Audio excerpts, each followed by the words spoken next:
The story of Bleach contains many of my favorite pages in manga, largely in part due to Kubo's beautiful character writing style, but also because of the alluring art that you can find in every meaningful moment in the series. Bleach is generally agreed upon to be a manga that has amazing art. Even people who don't care for the story or the characters usually are able to acknowledge that Bleach at least looks really good. Kubo's character designs especially get a lot of praise, and rightfully so. He's an amazing artist who has impacted the style of many mangaka to follow after him, and has also contributed to the mass enjoyment of millions of people around the world. The one thing about his art that doesn't seem to resonate with many people is his backgrounds, or rather, Kubo's tendency to not draw them. Even hardcore Bleach fans can be turned off by this trait of Kubo's, but in this video, I wanted to take a look at Bleach, a look at his backgrounds, and explain why I think this decision works so well for the series.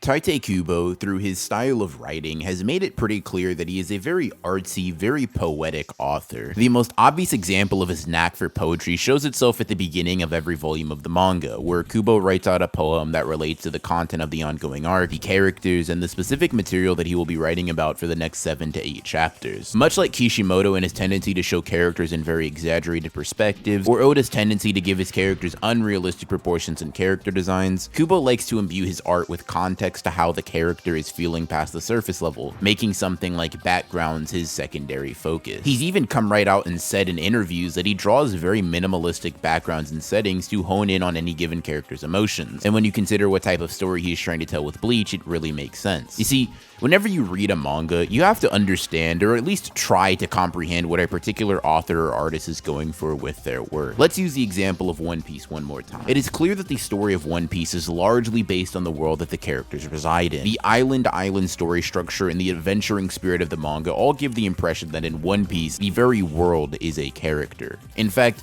it might just be the most important character in the entire story, more so than even Luffy himself. Oda obviously prides himself on this world building and makes an effort to very distinctly draw different islands and environments so that his audience can truly grasp how diverse of a world he is creating. This means that for Oda as an author and an artist, the setting of any given place is absolutely integral to the narrative, because that is the foundation from which everything else is built. If a story that focuses on the world itself can't get the backgrounds and surroundings correct, you have a fundamental problem with the type of story that you are trying to convey. It's why One Piece characters can look super weird and gross in the conventional sense, while also having double-page spreads that show off Oda's skill as an artist. The goofiness imbued in every character in the story isn't because of incompetence, it's because of intention, and you can see that when you realize that he has the capacity for quality character drawings in the conventional sense. Oda doesn't draw One Piece the way he does because he has to.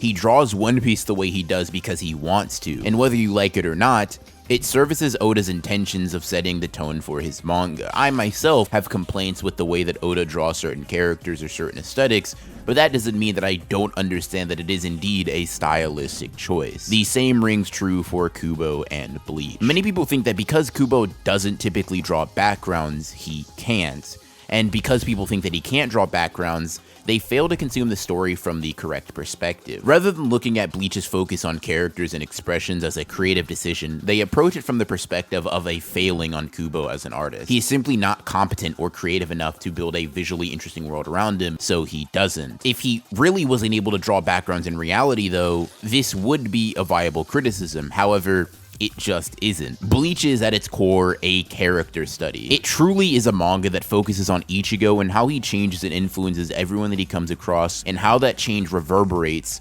not on a global scale, but on a personal one. The story of Bleach is not one that concerns itself with the world primarily. That is simply an afterthought in Kubo's mind. He's trying to tell a personal and emotional story, so he focuses on enhancing the audience's connection to the people within Bleach as best he can. He clearly has the capability to draw backgrounds when necessary. I mean, we see examples of him creating really complex, really intricate surroundings on several occasions within the story. And he's also just a professional. You don't get to be Tite Kubo without having a firm grasp on the basics of art. The reason he doesn't draw backgrounds is because he doesn't have that desire. And he doesn't have that desire because it wouldn't work in service of the narrative that he is weaving. One Piece and Naruto focus on artistically depicting their world a bit more than Bleach because the world matters more in their stories. But in Bleach, the characters are our world. They are what we are supposed to focus on, and the development of their souls are significantly more important than the development of the world that they live in. Reading Bleach and seeking Oda-level backgrounds or settings is about as reasonable as going into One Piece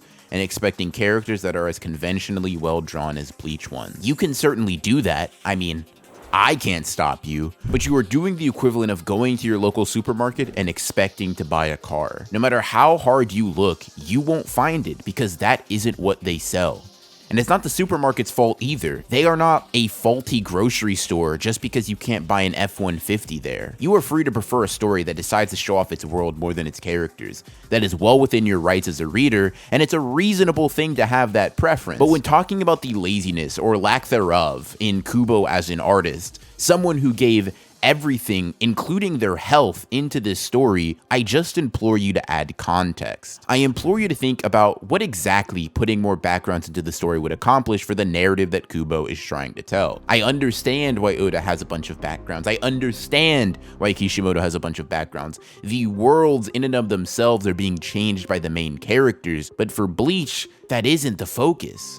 The only thing it would truly do is detract attention from the nuance of the characters in certain scenes, and it would make the already very ambiguous moments in Bleach come off even more obtuse if he added unnecessary clutter to these impactful moments. The lack of backgrounds is used to emphasize the characters. You may have a problem with its execution, you may have a problem with how Kubo does it, but having an issue with it conceptually is just saying that you have an inherent problem with unconventional art styles. You may think that Kubo relies on this backgroundless style too often, but I just have to wonder why. Why is it that with Kubo, he can rely on his own art style, his own style of writing, and illustrating Bleach too much? I've heard plenty of people say that they hate One Piece's style, but I've never heard someone say that they like the style of goofiness, but it's used too much. It's an absurd idea because it's completely antithetical to the point of these mangaka making these stories in the first place. These series are made to express something that couldn't be described in mere words. They are made to tell a story that no one else could tell.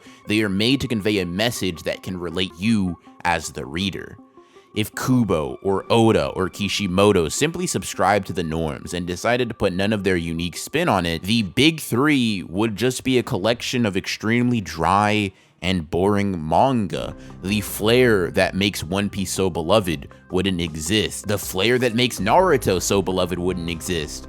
And the style that Kubo has with Bleach also wouldn't exist if all of these mangaka decided to adhere to conventions for the sake of appealing to the lowest common denominator. If you don't like the story that Bleach is telling or the delivery in which Kubo decides to tell it, more power to you. I can respect you if you just come out and say that the minimalistic aesthetic just doesn't move you, because at least you are acknowledging it as an intentional style rather than an oversight or objective flaw in the art itself. Thinking it's boring or ugly or even downright bad isn't a crime. It's something that I would disagree with, but it by no means is this objective issue. You don't have to like Kubo's style. However, I would really like to change the narrative surrounding Bleach's backgrounds from that of laziness to one of stylishness. It's just the nature of hyper-stylized art form that they will have many people who don't like it. You will either resonate with it or you won't. I have many manga like that, where just the style or interpretation or delivery of certain manga just don't land for me, not because the narrative is necessarily bad, but because the delivery just doesn't work for me and my sensibilities. But when I look at Ichigo put on his mask, and all that is on the page is him and his power, I think that Kubo really accomplishes what he set out to do. For that page alone, Ichigo is the only thing in the world the readers need to be concerned with. When Ichigo transforms into the Vaster Lord in order to protect Orihime, I don't need to see the surrounding area. I know that we're in Wako Mundo. In fact, I think adding a background would only take away from the focus that Kubo wants me to have on this form in just how monstrous it is. When Ichigo arrives at the Soul Society during the first invasion, and all I see is him being shrouded in darkness and the rain that seems to always cling to him, I'm not thinking about backgrounds. I'm not worried about the architecture of the Soul Society. I'm not even really worried about Ichigo saving the Soul Society in the physical sense. All that I can see is Ichigo's rage and his determination to save people and the ethos of the Soul Society that his actions created. I don't care about the environment. I care about the characters. Now, I could go on and on and on, giving example after example after example, but the point is that Kubo's stylistic choice worked. It worked for me. It worked for millions of Bleach fans. It may not have worked for you, and that's okay. But I just ask for anyone that truly dislikes or has disdain for the backgrounds in Bleach to ask yourself this. Do you dislike it because it's just not your preferred style? Or is it because you've placed expectations and burdens on a manga that did not ask you to make those in the first place? For many, it's the former, and for all of those people, I give you my props. But I know that isn't the case with everyone that has gone into the series hating that choice from Kubo. Some manga want to tell stories about how the characters influence the world. Some manga want to tell stories about how the world influences the characters. But Bleach is telling a story about how the characters influence one another. And the art style that Kubo used for this story, including his use of backgrounds, is all in service of that narrative.